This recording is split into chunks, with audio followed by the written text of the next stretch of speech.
Hi friends. एक बार एक पिता अपने दोस्त से बोल रहा था कि मेरे 4 बेटे हैं, एक एमबीए, दूसरा एमसीए, तीसरा पीएचडी और चौथा चोर। तो दोस्त बोलता है कि चोर को घर से क्यों नहीं निकाल देते हो। तो पिताजी बोलते हैं क्या करें, आजकल घर वही चला रहा है, बाकी लोग तो बेरोजगार बैठे हैं। तो चलिए आज ऐसे ही एक चोर की कहानी सुनाता हूँ। ये कहानी है लक्ष्मी निवास बिरला जी की, जिसका नाम है राजा और चोर। किसी जमाने में एक चोर था। वह चोर इतना शातिर था कि लोग कहते थे उसके बारे में कि वह लोगों के आंखों का काजल भी उड़ा सकता है। चोर जो है अपने इस काम से संतुष्ट नहीं था। वह चाहता था कि चोरों में जो है उसका अच्छा नाम जमे। इस चक्कर में जो है वह शहर की ओर गया।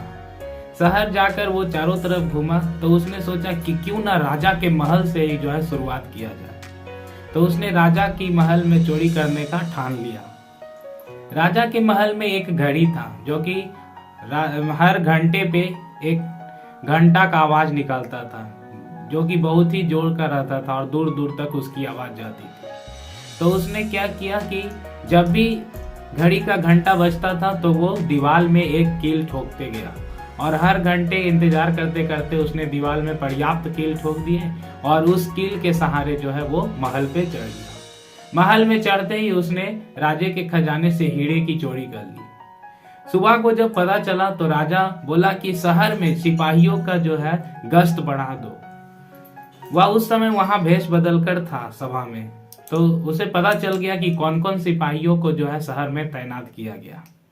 उसने क्या किया कि सभी सिपाहियों के घर में भेष साधु का भेष बनाकर गया और उसकी पत्नी से बोला कि सुनिए, आज चोर आपके घर आने वाला है और वो आपके पति के ही भेष में आएगा और हो सकता है कि वो आपके पति के आवाज में बोले और आपको दरवाजा खोलने बोले। जब भी वो ऐसा करेगा, अगर किसी के भी घर में चोर आया और आपके पति के भेष में आया तो आपको क्या करना है कि उसके ऊपर जो है गर्म खौलता हुआ पानी फेंक देना या फिर जलता हुआ कोयला। उनकी पत्नियां बोली ठीक है। सिपाही जो है पहरा देते देते थक गए। उन्हें लगा कि चोर नहीं आने वाला और वो अपने अपने घर गए।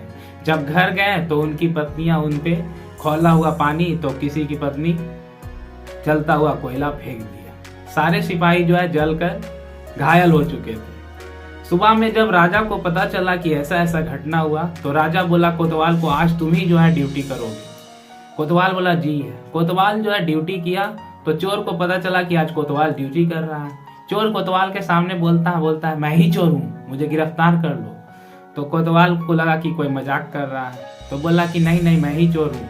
तो बोला ठीक है, तुम चोर है तो चलो मैं तुम्हें काठ में बांधता हूँ।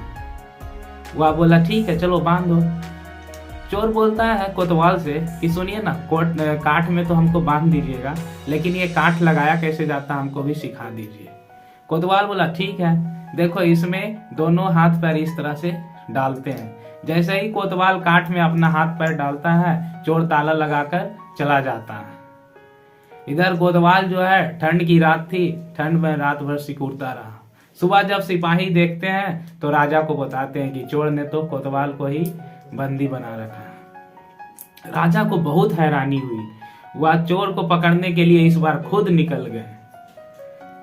राजा शहर की निगरानी खुद कर रहे थे और साधु जो है एक जगह पीपल के पेड़ के नीचे बैठ गया और वहां पे कुछ जलाकर आग को ताप रहा था।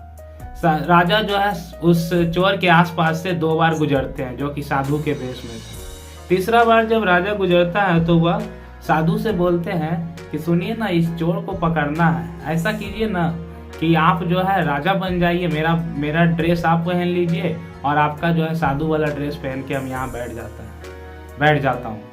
साधु तुरंत तैयार हो गया। वह तो इसी तरह का मौके के तलाश में रहता था। वह राजा का ड्रेस पहनकर महल की ओर चल गया और राजा के रूम में रात भर विश्राम किया और सुबह में भारी मात्रा में सोना चोरी कर भाग गया।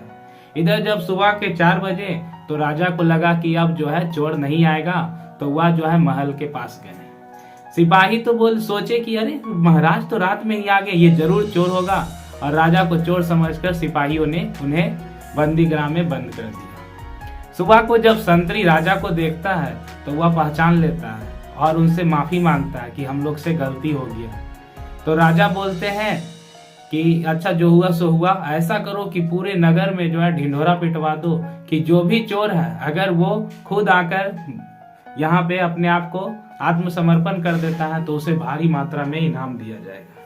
जब चोर को इस बात का पता चला तो वह खुद जो है महाराज के पास आ गया और महाराज को यकीन दिलाने के लिए उसने अपनी सारी योजना जिस तरह से उसने किया था सब बता दिया।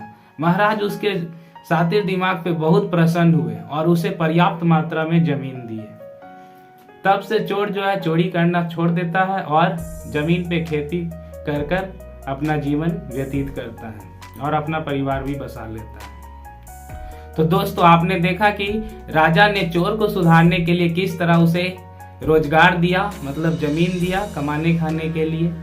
तो आज मैं इस कहानी के माध्यम से यही कहना चाहूंगा कि अगर केंद्र सरकार और बिहार सरकार कुछ करना चाहती है तो बेरोजगारी हटाए, क्योंकि बेरोजगारी हटेगा तभी क्राइम घटेगा। धन्यवाद।